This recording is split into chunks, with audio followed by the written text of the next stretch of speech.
Comenzamos un nuevo episodio de BirraCast, el podcast de Pulso Cervecero. Hoy nos acompaña Martín Boan, del Centro de Cata de Cerveza, Beer Life, y organizador de la Copa Argentina de Cervezas. Bienvenido, Martín. Buenos días, un placer estar con ustedes. Bueno, Martín, acaba de finalizar la última edición de la Copa Argentina de Cervezas, la 10ª edición. Contanos un poquito de qué se trató, qué otras cosas hubo además de cerveza, eh, qué particularidades tuvo este año. Este año la 10ª edición, la cata se hizo en Buenos Aires y la premiación la realizamos en Mar del Plata en conjunto con la Cámara Marplatense de Cerveza. La verdad que fue una edición magnífica, ya que participaron más de 20 jueces de Estados Unidos y Europa, también jueces de Latinoamérica, con un cuerpo increíble. Y bueno, muy contentos por cómo se desarrolló, por el profesionalismo, por el empuje que le da al sector en un contexto que no, un poquito adverso, ¿no? Claro.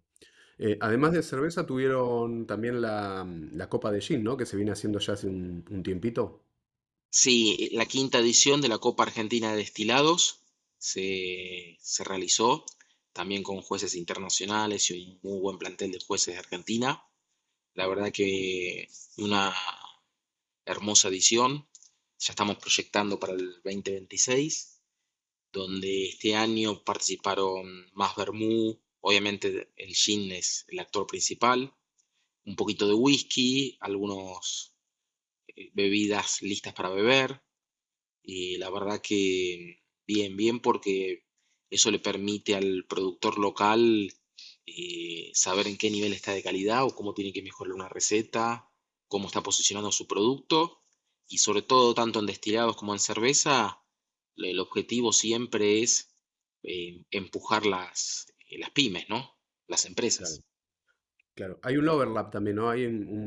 Se pisa un poquito la cerveza con algunos destilados, ¿no? ¿En qué porcentaje más o menos participan también los productores de cerveza o es más también productores ajenos a este mundo? Años atrás, los cerveceros estimo tenían una participación más importante todavía, y tanto el sector de destilados, sobre todo gin, como de cerveza se va profesionalizando.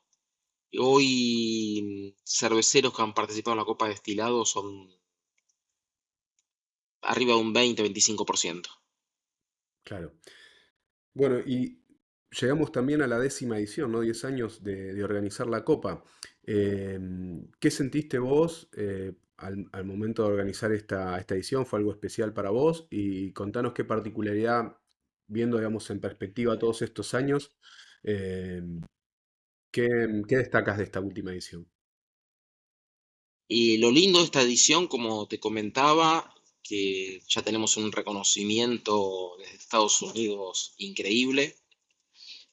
Vino el que fue campeón de la World Beer Cup, que eso fue un honor, y pidió que lo volvamos a invitar el año que viene, porque se fue muy contento de Argentina. Y también vino el expresidente que se acaba de jubilar de la Brewers Association, que es el expresidente histórico, que estuvo unos 15 años de presidente.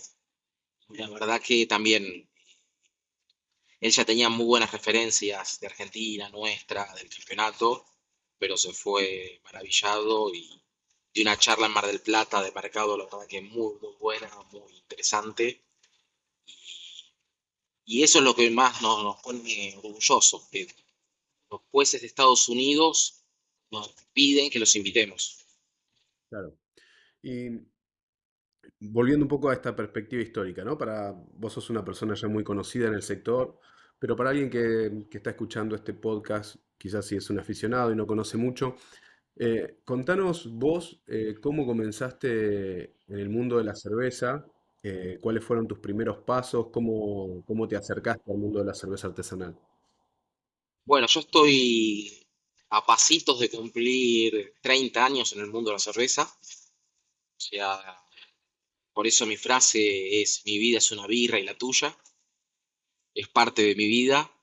Y los primeros 8 años me dediqué a la parte industrial hasta que conocí el sector artesanal. En realidad, antes de la parte industrial casi me meto en artesanal, pero estaba muy incipiente en Argentina y no se dio. Pero después de esos 8 años de pasar por la parte industrial, me metí lleno en el artesanal.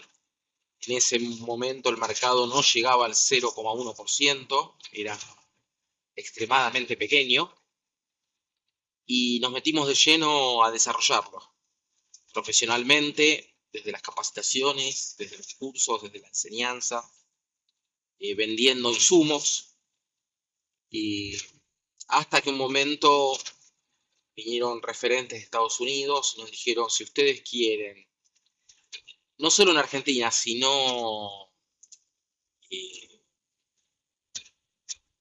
en la región, que esto es muy importante, y lo mismo pasaba en Brasil, es un mercado muy importante, nos dijeron, si ustedes realmente quieren que esto crezca, y tienen que hacer un campeonato. En ese momento no existía ninguna copa en Latinoamérica, ninguna. Más del 70% de las copas del mundo que hay hoy en día no existían. Tienen que hacer una competencia profesional, evaluar muestras, dar buenas recomendaciones y premiar solo los buenos productos. Si no hay buenos productos, dejar categoría vacante. Y en el 2011 creamos la primera competencia internacional de cerveza de Latinoamérica. Eh, y ahí empezó a cambiar la historia. Porque ahí todos los productores se empezaron a dar cuenta de que había que mejorar los productos. Después, cuando ya Argentina empezó a tener un volumen importante, creamos la Copa Argentina de Cerveza, hace 10 años atrás. En plena pandemia la hicimos en forma virtual, la premiación y la cata con más días ampliados, de seguridad, tampoco tuvo interrupción. Y la verdad que muy contento porque le hemos dado al mercado un profesionalismo muy importante, una visibilidad del sector, desarrollo, y hoy Argentina tiene calidad de cerveza a nivel internacional. Ya Argentina ha sacado varias medallas en la World Beer Cup o medallas en copas internacionales. Claro. ¿Y cuál te parece que es o que fue el secreto para la continuidad, para el éxito de esto? Una copa que se viene realizando hace 10 años, con los vaivenes que tiene el sector, con las dificultades que también tiene propias de un sector caracterizado por pymes. Digo, no debe haber sido fácil. ¿Cuál te parece que fue el secreto para mantenerse en el tiempo y para ir creciendo como lo hizo? El profesionalismo, sin lugar a dudas, la seriedad, la responsabilidad, acompañar a los productores. Hay veces que los productores te decían, no puedo participar porque no tengo dinero. Y le decíamos, mira, participá y después cuando lo tengas lo pagás. O sea, no hacemos la copa por un tema económico de recaudación. Obviamente, como todo negocio, hay que financiar los gastos, ¿no? Pero justamente intentamos todo el presupuesto que tengamos, devolverlo en eventos o devolverlo en visualización, traer gente, y eso la gente, los colegas lo han comprendido. Claro. O sea, dirías, la constancia y el profesionalismo fueron los elementos claves para el éxito de la Copa. Sí, sí, totalmente. Y donde hay algún error, poner el pecho y siempre honestidad, y siempre profesionalismo, y siempre enseñarle al productor también. O sea, no se quedó con una duda, bueno, mandame otra muestra que le aprobábamos. Trabajar mucho en las recomendaciones, en feedback. Las categorías más difíciles, siempre que la caten jueces extranjeros, que los jueces extranjeros visiten la fábrica de los colegas, que tengan un mano a mano. O sea, todas esas pequeñas cosas que incluso nos las estamos replanteando para el año que viene, cómo mejorarlas, cómo buscar un salto, eh, cómo evolucionar, ¿no? Que es la clave. Claro. Ahora, volviendo un poquito, comentabas hace un momento cuando estabas hablando de tu ingreso al mundo de la cerveza, que entraste hace unos 30 años aproximadamente. eh, Era un sector muy diferente al que tenemos hoy o al que hemos visto en los últimos años, ¿no? Digo, recuerdo en esa época ver una cervecería, un bar que fuera exclusivamente una cervecería, era algo todavía muy, muy extraño. Eh, ¿Te acordás un poco cómo estaba, cómo era el sector en ese momento cuando vos diste tu primer acercamiento al mundo artesanal? Sí, sí, sí, sí, te lo pongo por etapas y un poco en cronología de mi vida, ¿no?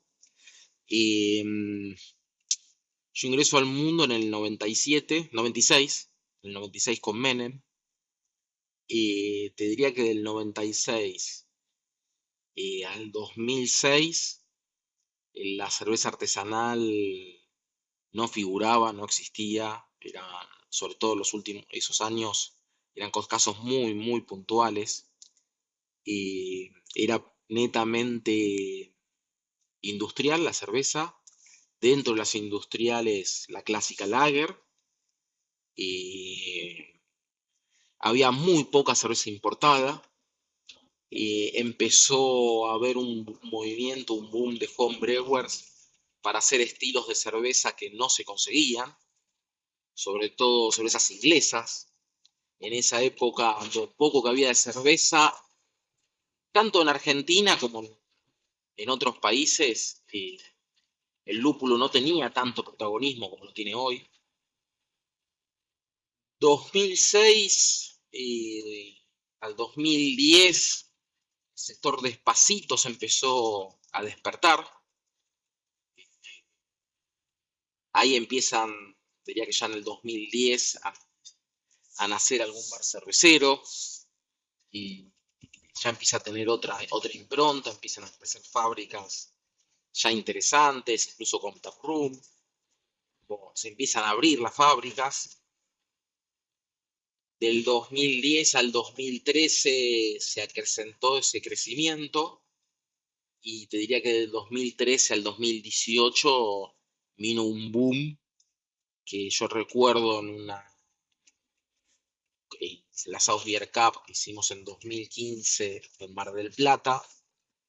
eh, Dije que era momento de invertir y era momento de apostar por el sector porque venía un crecimiento de tasa de 2 dígitos largas, crecimiento que el mejor que se fue de la ola lo iba a saber aprovechar.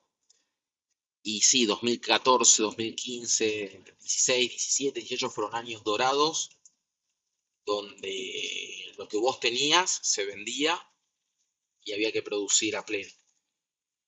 Claro. 2018 empieza a cambiar la economía en Argentina y cambia en forma importante. Ya empieza a ver la cerveza artesanal, deja de ser una escasez, empieza a ser una abundancia. Entonces, en esa abundancia, los precios los empieza a poner el cliente, que serían en este caso los bares, y empieza a cambiar el modelo de negocio, empieza a modificarse, ser más profesional. Obviamente viene la pandemia, ahí fue un cambio muy importante, incluso de adaptación, gente que salió del negocio y, y también la pandemia cambió un poquitito los hábitos de consumo, un poquitito, el mundo de las bebidas alcohólicas, ¿no? Claro. Pero hay algunos informes que decían que durante la pandemia incluso no cayó el consumo de bebidas alcohólicas, sino que incluso se elevó un poquito. Sí, ¿Puede ser? sí, por eso digo, posterior a la pandemia, cambiaron un poquito los hábitos. Durante la pandemia, esos 4 o 5 meses, que eran todos los días como si fuese casi un sábado, la gente por ahí bebía un poquito al mediodía y a la noche. Sí, sí, hubo un aumento de unos cuantos meses de consumo en forma importante. Claro, Y también el consumo que había desaparecido de los bares se pasó a domiciliario, ¿no? Y, claro. Bueno, de todo esto que venís comentando hay varias capas superpuestas, ¿no? Por un lado mencionaste el momento en 2018 que cambió la economía, ¿no? ¿Qué cambió en la economía del productor cervecero? Porque obviamente los cambios fueron enormes, a muchos niveles, a nivel macroeconómico, a nivel economía de la gente, pero ¿cuál fue la ecuación que cambió dentro del sector cervecero específicamente? y principalmente del 2013 al 2017, el productor se encargaba de hacer una buena cerveza y se vendía sola. Y del 2018 para acá tenés que hacer una buena cerveza y salir a venderla. Ese Claro. es el cambio sustancial. Antes no te movías mucho y se vendía, y hoy tenés que moverte y cada vez más. Yo recuerdo que en algún momento, por esa época, 2018, muchos productores se quejaban porque les había cambiado enormemente la ecuación en términos de costos, sobre todo con los insumos importados, que pasaron a costarle mucho más y les cambiaba bastante el margen de ganancia en ese momento. No sé si vos Bueno, coincidís ahí. hubo, sí, sí, totalmente, pero hay dos cuestiones ahí. Una nacional, local y otra internacional. Internacionalmente, los últimos 5 años han cambiado los costos logísticos, han cambiado los costos energéticos y obviamente han cambiado los costos de materias primas. Y a eso le sumamos nosotros eh, Argentina, con los vaivenes, se ha encarecido en dólares. Y nosotros teníamos en el 2015-2017 los costos de servicio extremadamente baratos. Y sí, hubo un encarecimiento de materias primas porque, bueno, pesa más en la balanza en, en el costo de producción del productor, ¿no? Claro. Bueno, yo recuerdo en ese sentido una conversación con algún productor que en su momento me decía que en Argentina el costo de una cerveza artesanal en un bar era aproximadamente de $2, cuando en el resto del mundo era entre 8 y 10. Y hoy Sí, estamos creo que más cerca de esos valores, ¿no? tuvimos un ciclo que el costo de la cerveza en un bar estaba extremadamente barato para el consumidor, un poco por que el consumidor buscaba la oferta, buscaba lo bueno y barato, y que el consumidor tenía el bolsillo medio escaso, y también porque la cerveza era lo abundante, como te dije antes. En la economía, cuando algo abunda, eh, el incremento de precio es menor. Y, y, y parte del profesionalismo que te decía temprano, ¿no? Hoy sí estamos en el ciclo que a mi juicio tenemos la cerveza artesanal en los bares cara para lo que es el bolsillo de la gente. Eh, Hoy los bares intentan defenderse con precio, y hoy la gente busca precio-calidad, hace muy bien la cuenta, hace muy bien la ecuación. Y que tengamos $6, una pinta, yo soy crítico del sector, me parece que es caro para lo que el consumidor puede abonar, salvo que estemos hablando de un producto hiper premium de una excelente calidad. Claro. Em, Ahora, por otro lado, también decías, cambió el consumo, cambió la forma de consumo con la pandemia y demás. Y ahí hay varias cuestiones, ¿no? Yo recuerdo que en algún momento se debatía un poco cuáles eran los estilos, la preferencia de la gente, bueno, que la IPA no era la bandera, aparecieron las APAs y demás. Y desde hace un tiempo a esta parte, el mercado viene pensando en cervezas lagers, más tomables, con menos calidad, menos cantidad de alcohol. Vos desde tu lugar, desde tu rol, ¿cómo ves este cambio en el consumo del consumidor justamente? Bueno, y por ahí para el que me conoce menos, aparte de organizar las competencias de cerveza, vendo insumos, tengo fábrica y tengo bar, por lo cual estoy 100% integrado, manejo información de las diferentes partes del sector, aparte de recabar información con los colegas. Eh, Obviamente sí, las lagers han empezado a tomar un protagonismo interesante y las cervezas de bajo contenido alcohólico cada vez van a tener que tomar un protagonismo mayor. Obviamente son cervezas bien de la época de verano, de la época de calor,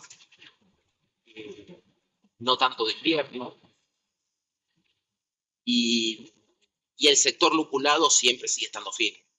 IPAs, NEIPAs, APA, en el mundo netamente viene en el nicho de cerveza artesanal independiente de pymes, el rol de todo lo que es lupulado tiene un protagonismo muy fuerte, significativo de peso. Claro. ¿No ves entonces una incidencia tan amplia de esta tendencia a las cervezas más ligeras para el sector artesanal? Sí, sí, sí, lo veo hacia adelante, hacia futuro. Eh, Cervezas de 2,5 alcohol, 3. La juventud quiere poco menos de alcohol, quieren cervezas suaves, con mucho sabor, con mucho, con sabores marcados, pueden ser frutas tropicales u otros. Quieren novedad, quieren innovación. Para mí el camino de, en los próximos años de cervezas de bajo contenido alcohólico o sin alcohol inclusive, obviamente, porque hoy incluso hay otra tecnología. Hoy tenemos tecnología para producir cervezas sin alcohol que hace 10 años atrás no estaba. Y en los próximos años va a ser un boom por ese lado, sin lugar a dudas. También eh, las de bajo contenido alcohólico son ideales para verano, cuanto más calor hace, y justamente cuanto más volumen de cerveza se vende, eh, por lo cual ahí vamos a tener un balance y va a tener un protagonismo en el volumen total del año importante. Claro.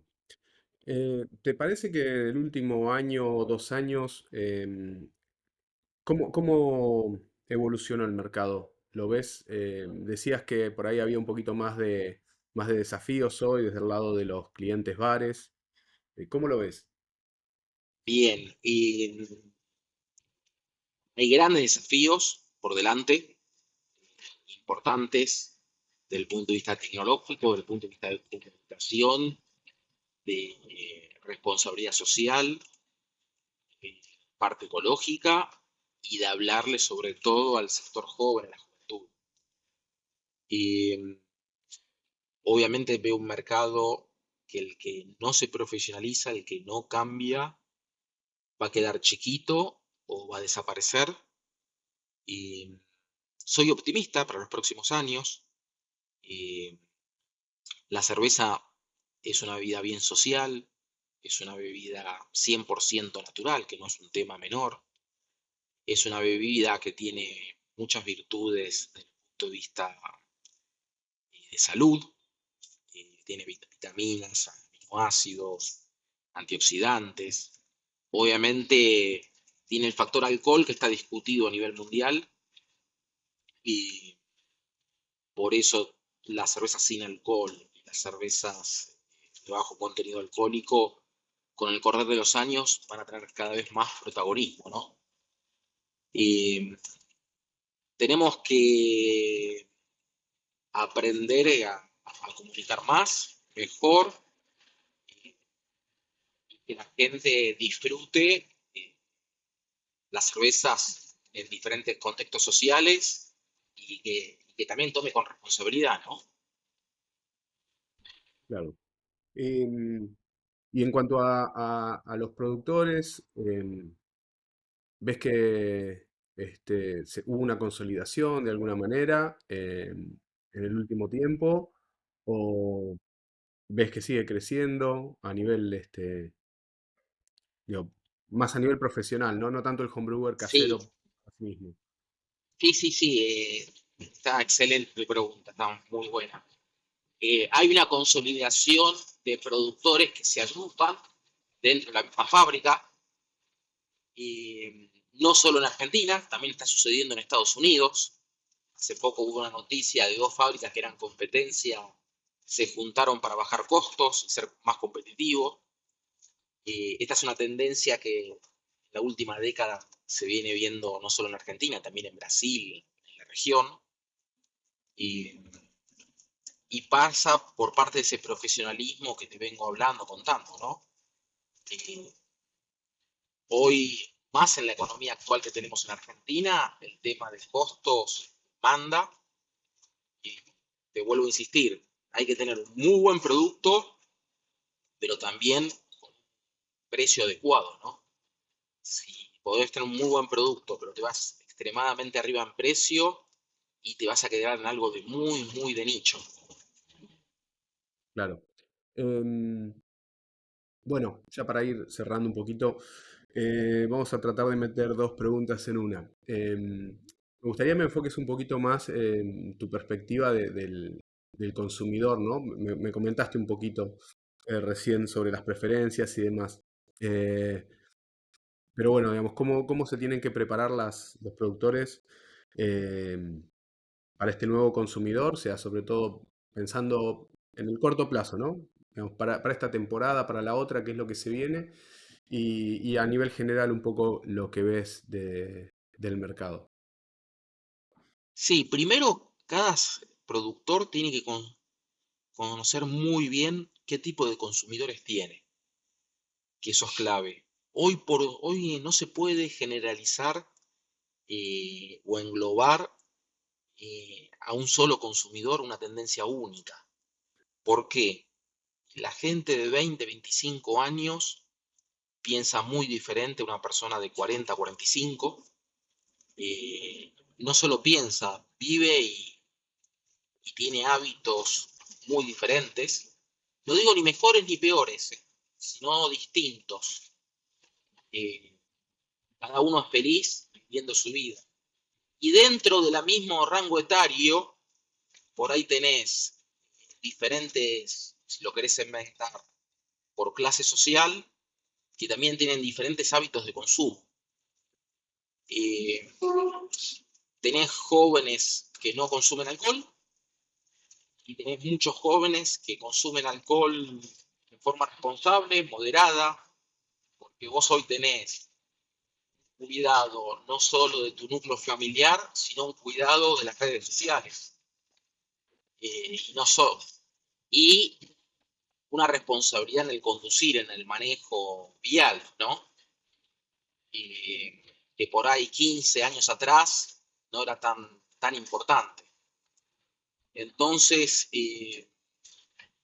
nosotros en los inicios de la cerveza artesanal en Argentina, 2004, 2005, le hablábamos muchísimo a los consumidores de estilos, le enseñábamos, y eso hay que volverlo a hacer.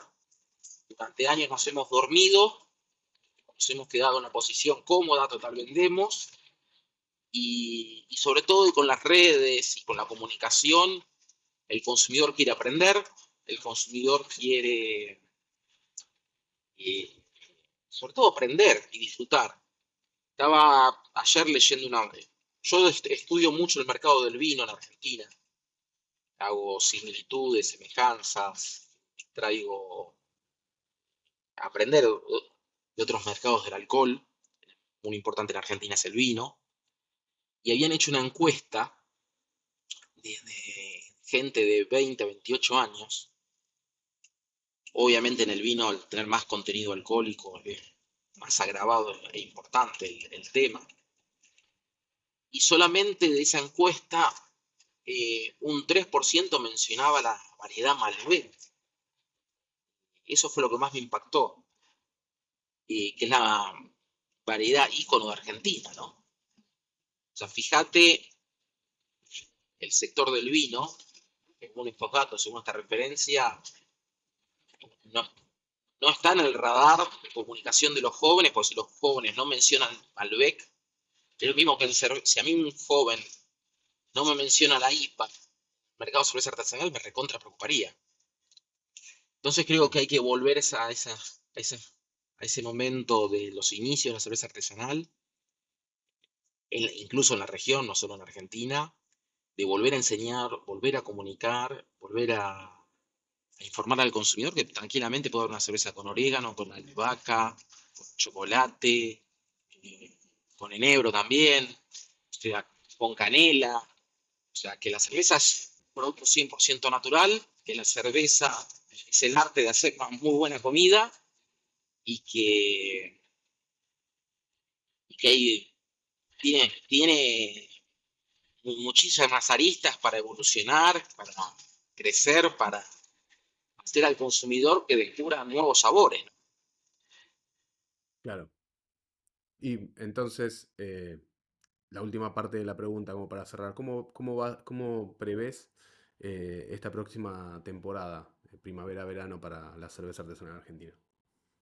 En nuestro caso, hoy el modelo económico, perdón que hoy el modelo económico es P por Q, precio-cantidad, y tenés que estar muy bien en la propuesta que le ofreces al consumidor. En nuestro caso personal, tenemos muy buenas expectativas. Obviamente estamos hablando de bajas rentabilidades por el modelo económico que estamos. Hay que apretar los dientes, producir, salir a vender. Y nosotros, la verdad que somos optimistas. Actualmente que estamos en la peor parte del año o en el valle más bajo de venta, que es siempre junio, la parte más baja, placa. Estamos con buenas ventas.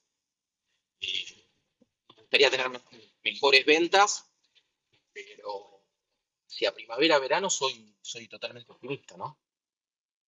Claro, perfecto.